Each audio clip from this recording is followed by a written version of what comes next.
Hi everyone. So today we'll be discussing the May 2026 INI-CET recall questions from OBS and Gynae.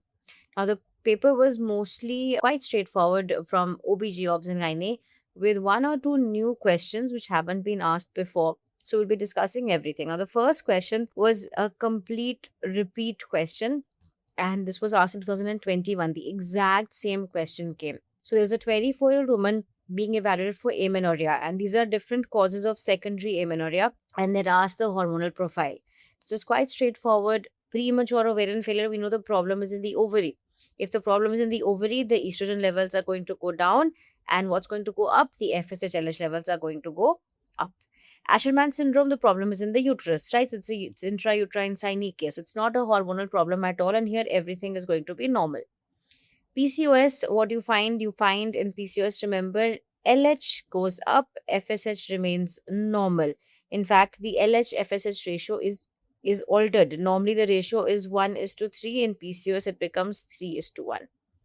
Sheehan syndrome is a pituitary problem where the problem is the pituitary hormone, that is FSH, LH, are low, and as a result, the estradiol levels are also going to be low. So that's the correct match the following for this question. The next question was also quite straightforward. This is a very favorite part. They always ask something related to the types of twins. The question was they'd given an image where most likely it was the lambda sign seen.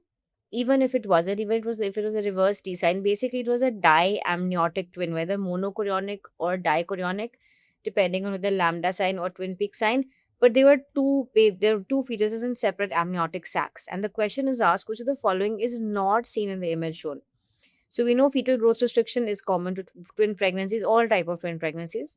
Anomalies are common to all type of twin pregnancies. First trimester abortions are common to all type of twin pregnancies. What is not common, or which is seen only in monoamniotic twins, that is monochorionic monoamniotic twins, when both the twins are in the same amniotic cavity, is called entanglement. Next question, again I always say this is one of the most in things right now in obs and gynae, is prevention of preeclampsia.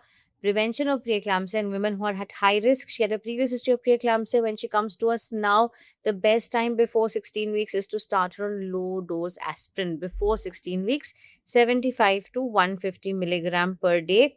And this reduces the incidence of early onset preeclampsia. The next question was again favorite topic, shoulder dystocia. We all know the helper maneuver, and they had given a scenario where it was very obviously shoulder dystocia. The head retracts back against the perineum, turtle sign is seen. What's the next best step? You're going to do the Mac-Roberts maneuver. Remember, in the helper mnemonic, we have call for help, episiotomy. L is then legs. Legs is Mac-Roberts, and P is suprapubic pressure. Wood screw and Gaskins are second line maneuvers, and Zavinelli is a third line maneuver. The next question, again, this is the exact previous repeat question. Primary amenorrhea with good breast development, but when you have this words, this is very typical, sparse pubic and axillary hair. On examination, uterus is absent. This is definitely androgen insensitivity syndrome. Remember, in MRKH also the uterus is absent, but in MRKH, the entire secondary sexual development is present. That means pubic axillary hair also is present because the HPO axis is intact. In Swire syndrome, there won't be any breast development and the uterus is going to be present. In Turner syndrome, there will be no secondary sexual development again, and the uterus is going to be present. So both of these are examples of gonadal dysgenesis. The next question was, again, I told you this in the earlier also, HPV is again the most favorite, most talked about topic in obs and gynae circles nowadays, especially because of the newer national implementation programs. So they are asked which the following is correct regarding cervical cancer prevention. So the first is the primary target group is girls aged 9 to 14. This is correct. The world over, this is the main focus area group. The next question was, a single schedule is comparable to two doses, and this is as per the SAGE criteria. The SAGE criteria, which came in 2023 of the WHO, that is Strategic Advisory Group of Experts, based on their evidence on different studies done in many countries, they found that a single dose is comparable to two doses, and this is important because this really helps in implementation of this vaccination program. One dose is much easier to vaccinate on a national level especially in a country like ours, huge country, huge population, compared to a two-dose schedule. The next was 90% eligible girls should, this is the target vaccine by 2030. This is very, very important to know. 90% is our target aim. And the vaccine is 100% effective against cervical cancer. So it is 90 to 100%. And no future cervical cancer screening is required. This is incorrect. You have to continue screening for cervical cancer. There is no 100% effectivity. Yes, it nears 100%. We can't actually say it is 100%. It nears 100% for sure. So here the correct answers is 1, 2, and 3 only. The next question is, which of the following are probable signs of pregnancy? Now, usually this is not, this is actually, if you see, it looks like a question from OBG, but it is actually not. It's a question from forensic medicine. And why, I'll tell you, because obstetric textbooks rarely give this anymore. It's usually found in forensic textbooks. And hence the table which I'll show you is important to understand. Now, it's even if you don't know this answer, probable signs means yes, the likelihood of pregnancy is high. So Goodell sign we all know is a soft cervix. Hagar sign is approximation below the body of the uterus on bimanual. Braxton Hicks is not actually a sign, है ना? It is contractions in a patient in the third trimester. Usually, you will find the patient has tightening of the uterus without pain. That is Braxton Hicks contraction. But yes, it is a sign. Third sign is actually, it is not related to obs and gynae at all. It is something to do with the gastric mucosa. So this is completely off. So it is 1, 2, and 3. Now, if you look at this table, this is from a forensic textbook. This is what is given there. You have presumptive signs. Presumptive signs means that these are mostly symptoms. The patient presumes she's pregnant. So even if you don't know if she has amenorrhea, if she has morning sickness, if she has skin pigmentation, quickening, she's feeling something moving inside. So all the symptoms of pregnancy come here. Along with that, Chadwick sign, amongst all the named signs, Chadwick sign is not a probable sign. Chadwick sign is a presumptive sign. That's important. Amongst the named signs, Chadwick sign comes under presumptive. All other named signs come under probable. So from Hagar's, Goodell's, Palmer's, Osiander, Piscasek, Braxton Hicks, these are all named signs. They're all probable signs. Apart from that, a uterine enlargement, uterine souffle on auscultation, ballotment, internal, external ballotment in the second trimester, even immunological. So all your pregnancy tests, beta-HCG tests all come in probable signs. And positive signs, remember fetal heart sounds. You're hearing another heartbeat inside the mother's abdomen. That is a definitive sign. Fetal movements, you can feel something moving inside. X-rays, ultrasound. So imaging comes here. And of course, this is something new. When we do NIPT, you see fetal cells in maternal blood. This is also a confirmatory sign. So these are how we divide the signs of pregnancy. This is again a repeat question. Next is again very easy to know. Even if you haven't read this topic, the answer can't be anything else. 4 hours after forceps, severe perineal pain, inability to pass urine, tender, fluctuant, bluish swelling. What is the most likely diagnosis? This is of course a vaginal hematoma. It cannot be a cervical tear because although cervical tear will have bleeding, it won't have a swelling. Same urethral diverticulum may have inability to pass urine, but it will not have the tender, fluctuant, bluish swelling, that too immediately after a forceps delivery.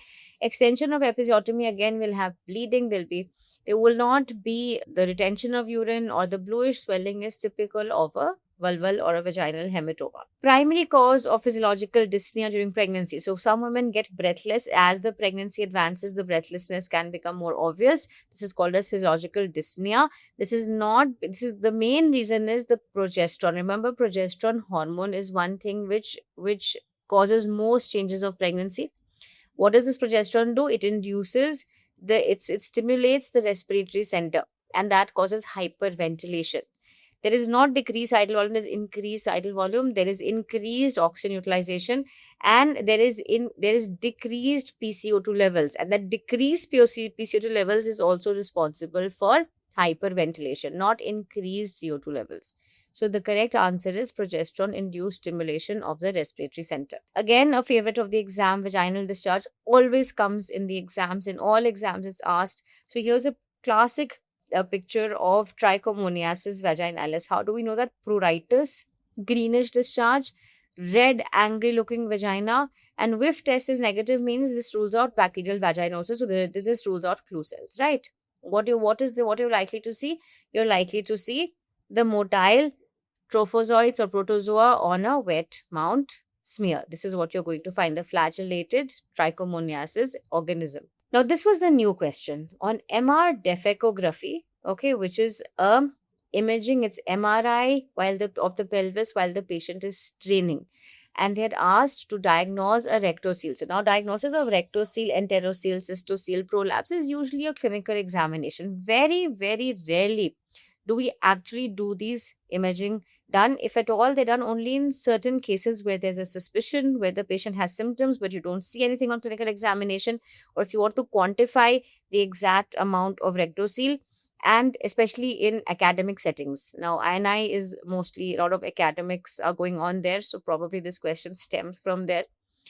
But the question now that it's come, we should know. So they've asked to diagnose a rectocele. What is the minimum anterior bulge of the rectal wall beyond the expected contour? And here the answer, I think most of you know this by now, is now 2 centimeter.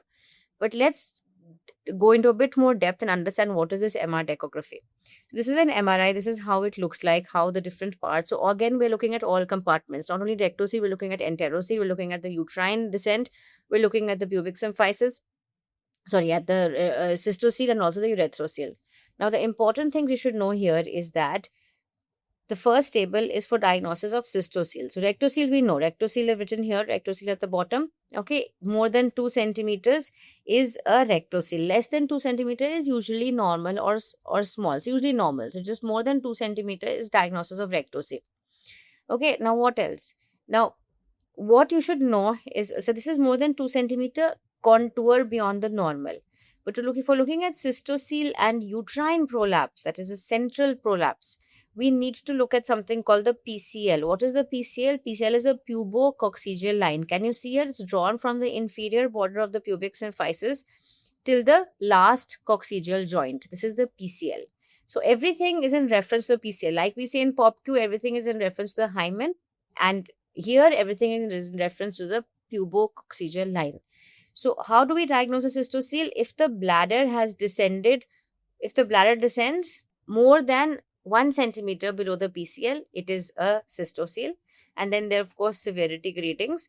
And a prolapse is diagnosed when the uterus descends more than 1 centimeter below the pubococcygeal line. Right. Now, there are two. So again, I'll repeat: cystocele more than 1 centimeter below pubococcygeal line, prolapse more than 1 centimeter below the pubococcygeal line of the uterus, and rectocele is more than 2 centimeter bulge above the expected contour.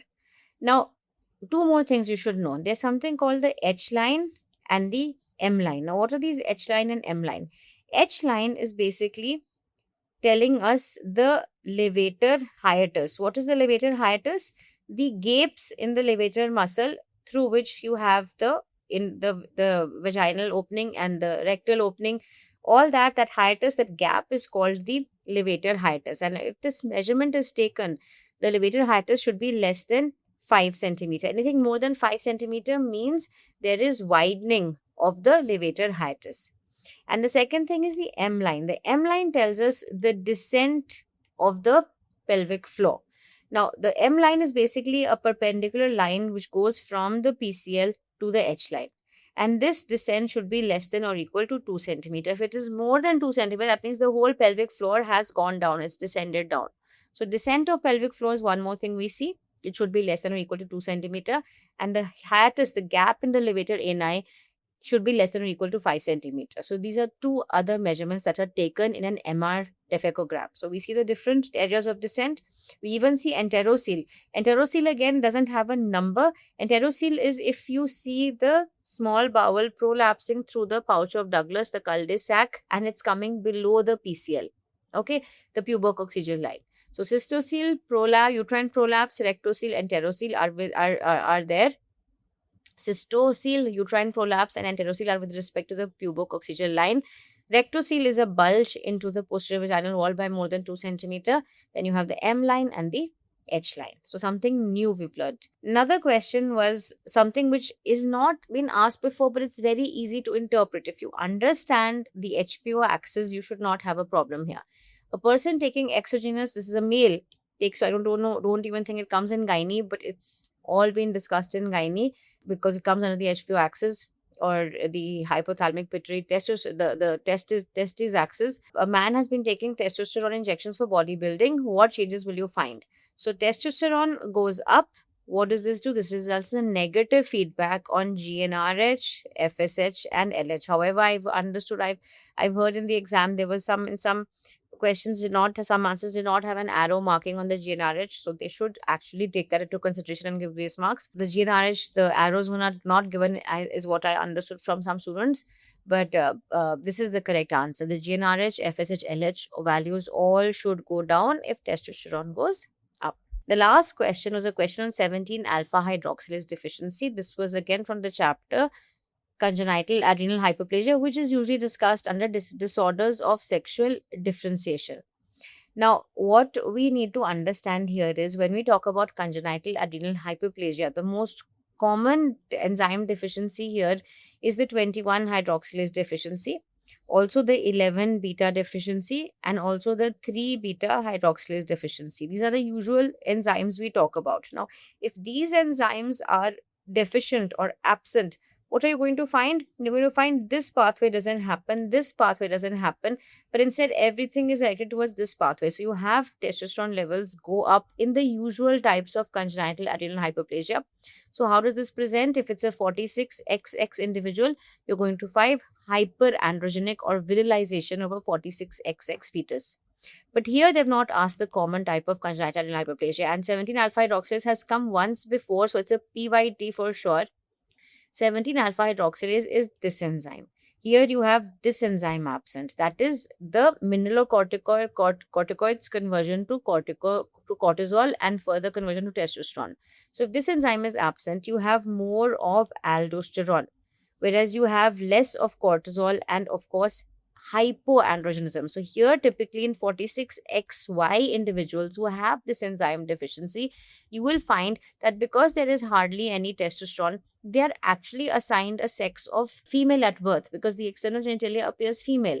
Later on in puberty, you find that they have certain signs of virilization. And when this happens, they come with primary amenorrhea. They may not even have signs of virilization. They may have some, but they come with primary amenorrhea. And then when you evaluate them, you find they're actually 46XY with congenital adrenal hyperplasia, that is 17 alpha hydroxylase deficiency. So this is what we find. So in 17 alpha hydroxylase, it is opposite. There is no hypervirilization. In fact, androgens are going to be less and mineralocorticoids are going to be more. Cortisol is also going to be less. So this pathway is very important to understand questions related to congenital adrenal hyperplasia. So that ends the recalls. I hope they were helpful to you all. Thank you.